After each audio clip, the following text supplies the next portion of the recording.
कि मुख्यमंत्री चुनने का अधिकार हमारे पास होता ही नहीं है। हम तो खाली विधायक चुनते हैं और वहाँ जाके बिकते हैं, जैसे लेबर चौक पे बेलदार बिकता है। गरीब तो सबसे मरा हुआ है, अभी मरा हुआ है। नए गाजो स्टेशन पे आके देखिए, इतने बेवड़े लोग पड़े रहते हैं। अगर कोई यात्री रुक जाता तो उसका बैग कोई लेके भाग जाते हैं। बताइए, ये सरकारी स्कूलों को बंद करिए, शिक्षा बहुत महंगा कर दीजिए।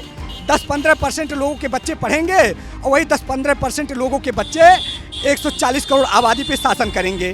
तो कल छीना गया है। आपका फोन छीना गया यार, तो आप ऐसी बात बोल रहे हो। तभी मैं ऐसे बोल रहा हूँ, कल ही फोन। कानून व्यवस्था ठीक हो गया, आपका फोन तो कल ही छीना गया है। पर मोदी जी तो कहते हैं उसे जंगल राज और अपने को कहते हैं राम राज्य। तो हमें राम राज्य में भी अगर भ्रष्टाचार मिल गया, इसी को भ्रष्टाचार कहा जाता है। और क्या है, कह रहे हैं कि भ्रष्टाचार खत्म हो गया। भ्रष्टाचार पूरा है। ये विकास के नाम पे कैसा विनाश किया जा रहा है। हमारे पास पीने के लिए पानी ना बचे, लेने के लिए सांसें ना बचे। भ्रष्टाचार है भाई साहब, नहीं है गाजियाबाद में? सर पहले के मुकाबले इतना है, लेकिन कम है। कम कैसे है? कम है ऐसा है कि मैं बताऊँ कम किस वजह से हुआ बताएं? मिस्टर योगी आदित्यनाथ की वजह से। क्या है Yogi Adityanath? As a CM इस प्रदेश के यूपी के उन्होंने कम किया। उन्होंने ही कम किया है। नहीं तो यहाँ गाजियाबाद का माहौल ऐसा था कि बिल्कुल मारकाट ऐसा होती थी, मारपीट पता नहीं। अब नहीं हो रही है? अब नहीं हो रही वैसे। पर तो सही बात की खबर पड़ी है, घर में तो चोरी करके ले गए। हाँ, चोरी करके ले गए, वो अलग बात है, पर मारपीट नहीं हो रही जो पहले। मारपीट हो जाए वो बात अलग है, चोरी हो जाए वो कोई दिक्कत नहीं है। नहीं, वो भी दिक्कत नहीं है। पर ये दिक्कत क्या है बताऊँ मैं? वो चोरी हुई, वो तो सीक्रेट है। चोरी हुई तो वो सीक्रेट है। वो किसी को पता नहीं है। वो उनको भी, उनके घर वालों को भी पता नहीं है। चोरी होने के बाद? हाँ, चोरी होने के बाद तो उनको पता। जैसे महिलाओं से अगर कुंडला फोन छीने जा रहे हैं, गाजियाबाद की घटना आपको बता रहा हूँ, इंद्रपुर में तमाम घटनाएं होती है हर दिन। तो मेरा भी कल छीना गया है। आपका फोन छीना गया यार, तो आप ऐसी बात बोल रहे हो। तभी मैं ऐसे बोल रहा हूँ, कल ही फोन। कानून व्यवस्था ठीक हो गया, आपका फोन तो कल ही छीना गया है। तो मैं जाता है, इसी को भ्रष्टाचार कहा जाता है। और क्या है, कह रहे हैं कि भ्रष्टाचार खत्म हो गया। भ्रष्टाचार पूरा है, क्यों नहीं है, हैं? ये तो कह रहे कम हो गया है। नहीं, इसी को भ्रष्टाचार कहा जाता है। मैंने ऐसा नहीं हुई है। आप बोल रहे हैं कि आपके साथ में कल की डेट में घटना हुई और आप बोल रहे हैं कि भ्रष्टाचार कम हो गया। कहाँ से कम? आपके राज्य में जो है नहीं हो रहा है, क्यों नहीं हो रहा है? एक मिनट मेरे भाई, एक मिनट। आप मुझे बताइए, आपका नाम क्या है पहले? मेरा नाम समीर है। समीर भाई, भ्रष्टाचार कम हुआ है गाजियाबाद में, ज्यादा है? कम नहीं हुआ है, बढ़ गया है। अच्छा, बढ़ किन किन मामलों में गया है? रेप देख लीजिए, रेप को लेके देख लीजिए। और क्या, गाजियाबाद का नहीं, पूरे यूपी के अंदर। सही कह रहे हो भाई, अखबार पढ़ो, खबर पढ़ो। एक रात की बात और रहती है। सुनिए, रात को एक यात्री अगर सेल फोन लेकर रोड पर चल रहा है तो सेफ्ट नहीं है, क्योंकि चलता रहा चलता उसका फोन को छीन लिया जाता ही है। तो बताइए क्या सुरक्षा हो रही है? अब तो गाजियाबाद आपका कमिश्नरेट भी बन गया है, तो क्या बताइए शर्मा जी, क्या स्थिति है सुरक्षा की? मैं कहूँगा आपको, करप्शन आज की डेट में है, करप्शन खत्म नहीं हुआ। ऐसी कौन सी सरकार है जिसने करप्शन खत्म कर दिया था? हर किसी की सरकार में हर कोई कहता है करप्शन हम खत्म कर देंगे, भ्रष्टाचार खत्म कर देंगे। मैंने आपको स्टार्टिंग में बोला था, इसके आंकड़े थोड़े कम हो सकते हैं लेकिन खत्म नहीं हो सकता। खत्म नहीं हो सकते, ठीक है। अब मुझे आप एक बात बताइए, जब भी देश में कोई प्रधानमंत्री आता है या मुख्यमंत्री आता है, विधायक आता है, वादे तो सब करते हैं। और मेरे ख्याल से कई साल बाद जब 2014 में देश के प्रधानमंत्री नरेंद्र मोदी बने, तो लोगों ने उम्मीद से ज्यादा भरोसा जताया था कि हाँ, ये आदमी भ्रष्टाचार खत्म कर सकता है, कम कर सकता है। आपने भी जताया था, नहीं जताया था भरोसा? सबने जताया, पूरी जनता ने जताया। उस हिसाब से भरोसा जताया तो कुछ कम की जगह बढ़ गया, तो उंगली तो उठना जरूरी है ना फिर। इसका तो कारण है ना सर, जब लॉकडाउन के हालात ऐसे हो चुके हैं कि गरीब आदमी क्या करेगा? वो सड़क पे आके सोएगा तो सेफ्टी सोना सुरक्षित तो नहीं है ना वो। आप रात को नए गाजो स्टेशन पे आके देखिए, इतने बेवड़े लोग पड़े रहते हैं। अगर कोई यात्री रुक जाता तो उसका बैग कोई लेके भाग जाते हैं। बताइए, ये अब क्या करो? बैग को बचाएगा, अपने आप को बचाएगा। उसका सेल फोन भी जाता है, उसका सेल फोन भी। क्या आलम है? भ्रष्टाचार का आलम ये है कि भ्रष्टाचार का जो मुख्यालय वो पुलिस चौकी, पुलिस ऑफिस हुआ करते हैं। जो पुलिस लाइन होता है, ये भ्रष्टाचार के मुख्यालय हुआ करते हैं। आज किसी को गंभीर चोट लग जाए, थाने में पुलिस बताता है मामूली सा चोट है, वह तब तक उसे हॉस्पिटल नहीं रिफर करता जब तक अगला सीरियस ना हो जाए। यानी कि डॉक्टरों को छुट्टी पे भेजो।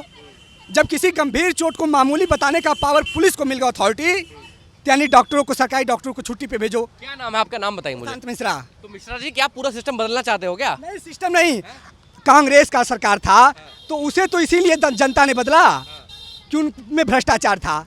पर मोदी जी तो कहते हैं उसे जंगल राज और अपने को कहते हैं राम राज्य। तो हमें राम राज्य में भी अगर भ्रष्टाचार मिल गया तो फिर जंगल राज राम राज्य में अंतर क्या बचा? रामराज की बात कर लेता हूँ। रामराज चल रहा है नहीं चल रहा अभी? रामराज कहाँ चल रहा है? अभी तो भ्रष्टाचार ही चल रहा है जी। भ्रष्टाचार का राज चल रहा है अभी। देखो रामराज के नाम पर अंकल जी चल दिए। कहाँ जा रहे हो अंकल जी बताओ? हैं बता के जाओ यार। एक्चुअली ड्यूटी हेलो देखो, हालांकि आज के टाइम में सब कुछ है। अपने आप को आदमी सेफ भी समझता है, सुरक्षित भी चलता है, लेकिन अपनी पावर खुद अपने पास में लेके चलता है सर। पावर जी कौन सी पावर? भाई अगर सपोज करो आप रोड पे चल रहे हो और किसी ने आपको मेरे को रैपट मार दिया तो मैं गरीब आदमी चल दूँ, कोई बात नहीं, क्योंकि भाई उसका पावर है। तो ये आदमी डर के थोड़ा काम करता है, क्योंकि लेवल क्लास के नहीं लोग हैं। बहुत से कहते हैं कि हम हाई लेवल के लोग हैं भाई। अब एक पुलिस वाले के स्कूटर वाले को रोक देता है, वो कहता है लो सर मैं फ़ोन कर बात करिए, बोले अगर तो अपने घर को जा तेरा चलान हो चुका है यार, उसकी बात भी नहीं सुनी जा रही तो फायदा क्या? गरीब आदमी की सुनवाई नहीं है। मैं टोटली बात ये नहीं है सर, बिल्कुल बिल्कुल भी नहीं। गरीब तो सबसे मरा हुआ है, अभी मरा हुआ है, शुरू से मरा। बैल्ट कर दिया कोर्ट से। लाखों रिक्शा गाजियाबाद शहर के अंदर पता है क्या करेंगे लोग अगर बंद हो जाएंगे तो? ये हाई तो एक बार बताइए मुझे, विधायक बदल दो यार इस बार। जो प्रथा चली आ रही है वो कि गाजियाबाद जो है भाजपा का गढ़ है, विधायक भाजपा के, तो बदलोगे नहीं बदलोगे इस बार? बदलना चाहिए नहीं बदलना चाहिए? पावरफुल आदमी है, कहाँ कर बदलना चाहिए। बदलना चाहिए तो किसे चुनना चाहिए फिर? हमें सरकार के आधार पे नहीं चुनना चाहिए, हमें बता रहा हूँ व्यक्तित्व के आधार पे चुनाव करना चाहिए। तो कौन चुनेगा मुझे बताइए। हाँ बदलने वाले हम कौन होते हैं? बदलने वाले तो पार्टी होती है, जनता होती है, जगा रखी है तुमने। वो अलग बात है। पीने के बाद तो अलग आदमी शुरू में आ जाता है यार। वही तो फिर मैंने कहा हम तो दूर से आए हुए हैं, उत्तराखंड से आए हुए हैं। तो वोट कहाँ की बनी हुई है? हैं? वोट कहाँ की है? वोट तो हम वही उत्तराखंड में देते हैं। उत्तराखंड सरकारों ने तबाह कर दिया, अच्छा कुछ नहीं किया। हम खुद ऋषिकेश घूम के आए हैं। ऋषिकेश में त्रिवेणी घाट के थोड़ा आगे से 500 मीटर आगे से गटर मिला रहे हो, नाला मिला रहे हो, गंगा को तबाह कर रहे हो। हमारी ग्लेशियर इतनी स्पीड से गल रहे हैं। हमारे पास तो आने वाले समय में तमाम ऐसे छोटे देश हैं जैसे श्रीलंका हो गया, मुंबई हो गया, चेन्नई हो गया, विशाखापट्टनम हो गया, कोलकाता हो गया, ये शहर तो पानी में डूब जाएंगे।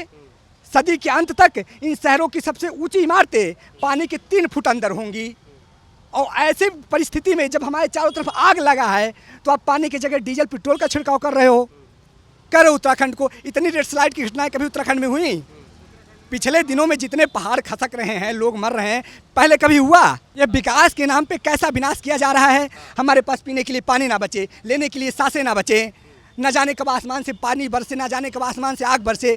इस बार भारत में 56 डिग्री टेम्परेचर गया। इतिहास के पन्ना पूरी दुनिया का देखा जाए और पूरी दुनिया के इतिहास में इतना हीट वेव कभी हुआ ही नहीं था। हमारी देश की जो मुख्य धारा की मीडिया है इन बातों को दबा दी। दिल्ली में जो मौतें हुई उनका आलम ये रहा कि फुटपाथ गरीब लोगों से साफ हो गया, शमशान के बाहर लाइनें लग गईं, सरकारों ने दिखाया नहीं। इतने विषम परिस्थितियों में जब हम एकदम त्रासदी के पायदान पे पहुंच गए हैं, आप हसदेव अरण्य जैसे जंगल कटवा रहे हैं, तो हमको लगता है कि तो लोग बता रहे हैं कि मोदी जी ने हमें बचा लिया। अरे भाई, शिक्षा समाज में रखिए मत, सरकारी स्कूलों को बंद करिए, शिक्षा बहुत महंगा कर दीजिए। 10-15% लोगों के बच्चे पढ़ेंगे और वही 10-15% लोगों के बच्चे 140 करोड़ आबादी पे शासन करेंगे। बाकी जो आप बच्चे बचेंगे 80-90% के, वो जाहिल गवार रहेंगे। उन्हें लॉलीपॉप दे के गुणगान करवाओ, और जब पढ़ेगा नहीं, जाहिल रहेगा, तब गुलामी करेगा। अगर पढ़ लेगा तो बगावत करेगा, क्वेश्चन करेगा, क्रांति करेगा। तो इसलिए शिक्षा को मिटा दो। तो ये भाजपा का रोल आप ये मानते हैं? भाजपा की जो मंशा है उसमें आपको ये नजर आता है कि ये शिक्षा मिटाना चाहती है? भाजपा नहीं, सारी राजनीतिक पार्टियों का ही मतलब मंशा है। सिर्फ बीजेपी नहीं, सभी इसके लिए जिम्मेदार हैं। अभी हमारे एक देश का लीडर कह रहा था लड़के रहेंगे, लेके रहेंगे आरक्षण, जाटो बोलो आरक्षण, गुजर बोलो आरक्षण। अरे आरक्षण तो हमें चाहिए ही नहीं, हमें सामान्य शिक्षा दे दीजिए। हमारे भारत का लड़का पढ़ के विदेशों तक नौकरी करेगा। आप कानून लाइए ना कि भारत में मुख्यमंत्री, प्रधानमंत्री, अफसर वह बनेगा जो भारत में पढ़ाई करेगा। अब नेताजी का लड़का, अफसर का लड़का, वो बैंकॉक जा रहा पढ़ाई करने, सिंगापुर जा रहा पढ़ाई करने, बाद में वो यहाँ के अधिकारी बन रहे हैं, बाद में यहाँ के मुख्यमंत्री बन रहे हैं। तो यहाँ की शिक्षा नीति पर क्यों ध्यान देंगे वो? अगर इस देश के एक मेरा आखिरी सवाल आपसे, आपने तमाम बातें कर ली हैं, क्या विधायक बदलना चाहिए गाजियाबाद का और क्यों बदलना चाहिए? विधायक, पहली बात छोटा, विधायक बदलने से कुछ हासिल नहीं होने वाला है, क्योंकि मुख्यमंत्री चुनने का अधिकार हमारे पास होता ही नहीं है। हम तो खाली विधायक चुनते हैं और वहाँ जाके बिकते हैं। जैसे लेबर चौक पे बेलदार बिकता है तो लेबरों की तरह उनका रेट लगता है तो बिकते हैं। तो विधायक बदल के ही क्या होगा? हमारे पास मुख्यमंत्री चुनने का तो राइट ही नहीं है। वो वहाँ जाके बिक गया तो हम क्या करेंगे? फिर हम उल्लू बन के घूमेंगे। तो हमारा नहीं मानना कि विधायक बदलने से कुछ होगा। आप देख रहे हैं नेट्रिक न्यूज, साहस सच कहने का।